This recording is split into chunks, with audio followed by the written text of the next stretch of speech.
Welcome back, everyone. It's me, Daniel, with VintageMagic.com, and today's video is to discuss the state of graded cards in the market. Specifically, alpha, beta cards. Not really going to go to unlimited, but set collecting cards in general. And you guys know what this is. If you guys know about graded cards, these are 4 pristine BGS 10 beta cards, recently graded. I have more in stock coming. Yeah, this is, it's like the Trump Tower of graded card right here. This is alpha and beta cards galore. Let's talk about it, guys. Let's talk about what's going on with the hobby. This is a little bit intimidating. I gotta move this down. Yeah, what's going on with graded cards and collecting? Well, guys, if you haven't figured it out, or you don't believe it's happening, because you just don't believe it, that's fine. People collect graded alpha cards and beta cards all the time. The story goes, actually, back in when I first started grading these cards, when this PSA set registry started. So these are Beckett, but PSA was the original fad, essentially, of starting out, and not just a fad, but turned out to become one of the biggest things in the hobby. Kept it going for baseball cards and also Magic cards. And so people started grading Magic the Gathering cards, and I was one of the first, if not the first people to actually sell these on large amounts for set collectors. And guys that you've seen, such as Rudy from Alpha Investments, became friends with over the years. I've sold cards too, and they make sets. Now, why in the world would you want to make a set of alpha or beta cards? Well, pretty simple, guys. Number one, nostalgia. It hits home to everybody to see these beautiful type of cards.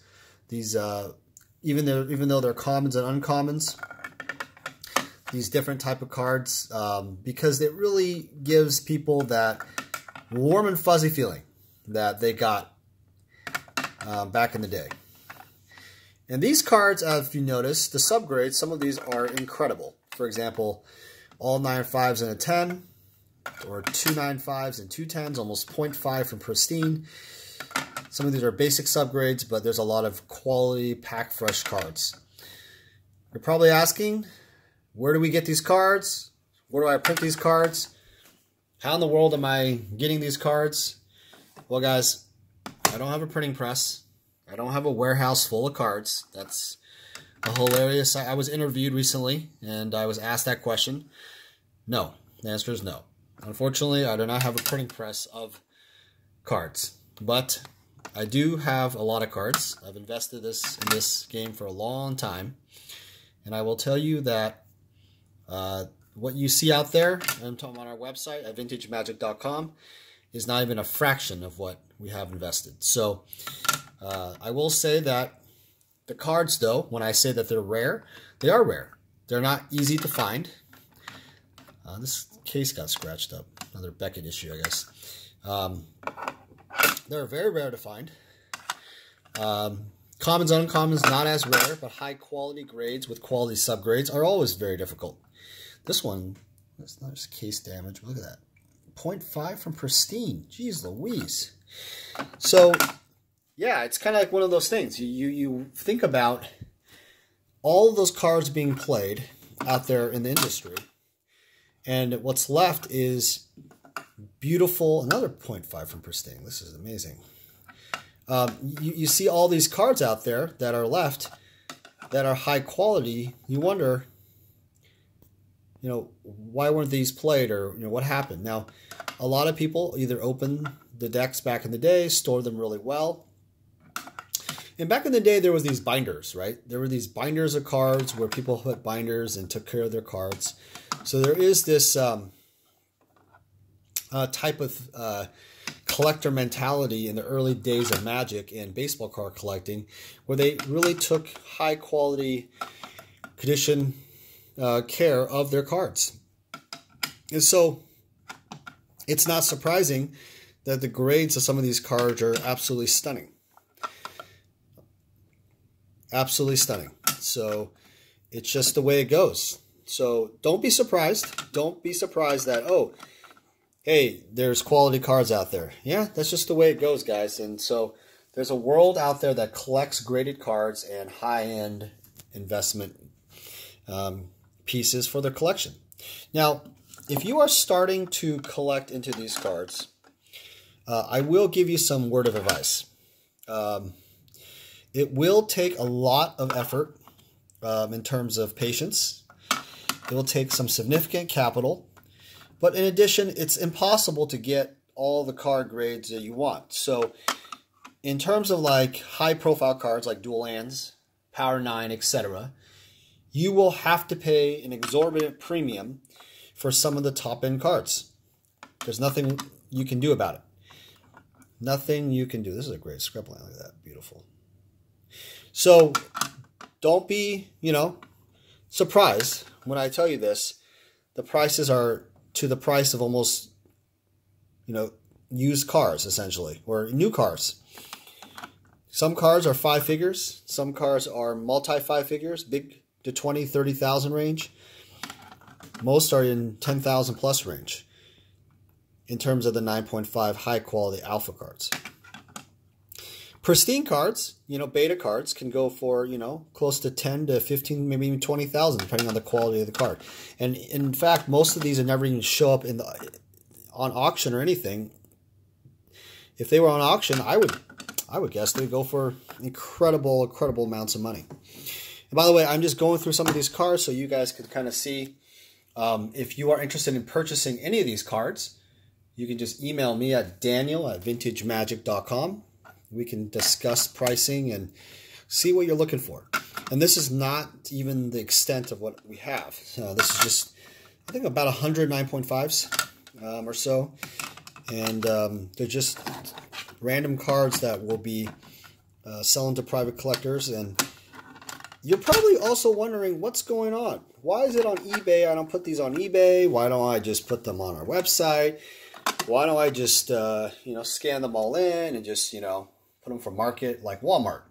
Well, that's the whole point, guys, is that we are not the type of seller to just list every item we own. It's not our philosophy. Our type of selling is to instill, showcase a type of a feeling, kind of get you guys excited, a warm, fuzzy feeling, like Rudy would say. That's what she said. Type of feeling that you guys would, say, hey, let's contact Dan. Let's get interested in these cards and let's start a relationship. And I know it's kind of odd. Some of you guys are probably like, well, I just want to buy a card and buy the price and move on. Well, that's fine. And we do that with some of the items that we have retail on the website. And on our eBay store, we have auctions and we have buy it nows and, stuff like that. We have some cards are consignment, we do stuff like that over time. But for the most part, we like to build that relationship. And one of the most hidden aspects of what we do and private things we do is to meet with clients, because you never see that. You never see us in the workings of, like deals. Very rarely. I think you saw that video. That's probably Rudy's most popular video ever. The GP Vegas collection buy of 21,000. That's probably one of the most public type of transactions you'll see. But, most large deals, buys and sells are just done. Look at this. 0.5 from pristine. Jeez Louise. They're not shown publicly, guys. And don't be like all upset and be like, well, I wish they would publicly post the prices, then I can do more research and I can troll on them and figure out, what they have. And no, that's not how it works, guys. You're not going to be able to troll on collectors. You're not going to be able to find out every single price. The truth of the matter is, people that are high net worth individuals who own these cards do not want them public. Partly because of security, partly because of trolling. A lot of you guys have been out there trying to essentially insult some of the collectors and make them feel, not comfortable sharing their collections. That's a pity. It is a pity. And it's due to the fact that some of the trolls out there, and those are individuals who basically a troll is defined as someone that hides behind the camera and trolls on collectors, trolls on vendors like myself, trolls on anybody.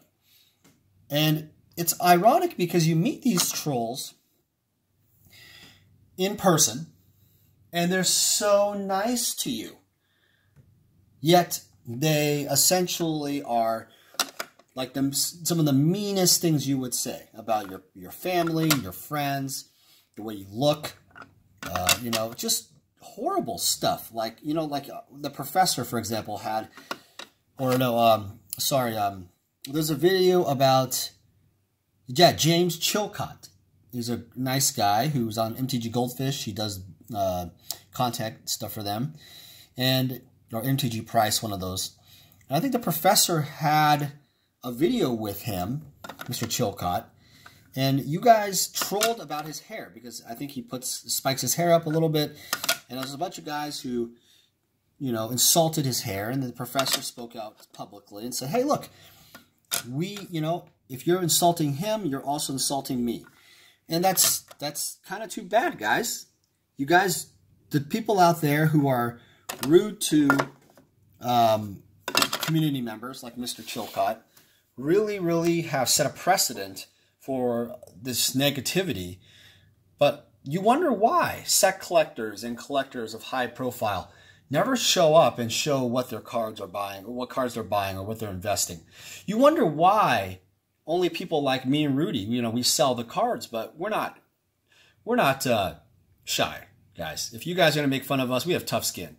It doesn't affect us at all. In fact, all it does is want us to create more content for the people that really care. But there's a lot of people who collect these alpha beta sets, high-end net worth clients who just do not want to be in the limelight. And that's great. That's fine because, part of it is the community. The community has given such a negative vibe that why would a collector of high net worth, another one that's 0.5 for pristine, interesting. Why would they want to spend the time? So, guys, this video is not really a rant. It's just to share with you guys some of the cards, but it is a message. It is a message that this underground collecting community works. People put up their collections on the PSA and Beckett set registries, and they collect these cards, and they absolutely love them. Now, you can insult them and say, well, why the hell would you want to grade a Death Ward? And you would pay $100, $150, whatever on a Death Ward? You're a complete moron. Well, guys, I'm here to tell you guys, that's exactly the problem. You, the people out there who do not celebrate their passion for collecting. You, the people out there who do not appreciate their love for the game. You should,